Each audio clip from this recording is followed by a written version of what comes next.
ہاں خامی ہے تو ہمارے اندر ہے، بہت ہے۔ دوسروں کے بارے میں عبداللہ ابن عمر رضی اللہ تعالیٰ عنہ بیت اللہ کی طرف اشارہ کر کے فرما رہے تھے، اے بیت اللہ، تمہاری عظمت،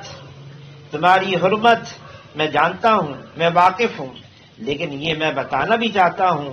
ایک مسلمان، اس کی عظمت اور اس کی حرمت تم سے زیادہ عظیم تر ہے۔ اللہ کے یہاں ایک مسلمان بہت قیمتی ہے۔ مسلمان کے اندر چاہے جتنی بھی برائیاں ہوں، خامیاں ہوں اور جتنے بھی عیب ہوں، ہمیں تو اس کو چھپانا ہے اور اس کو ظاہر، ہاں عیب اپنے اندر تلاش کرنے ہیں اور پھر تلاش کر کے ان کی اصلاح کرنی ہے اور دعا بھی مانگنی ہے، اے اللہ میرے اندر جتنی خامیاں ہیں ان کو دور فرما دے، اعمال حمیدہ سے مجھے مزین کر دے اور صفات قبولیت سے مجھے آراستہ فرما دے اور خصائل رذیلہ سے مجھے پاک اور صاف کر دے۔ یہ ہر وقت اللہ سے مانگتے رہیں کہ اللہ ہمیں ایسا بنا دے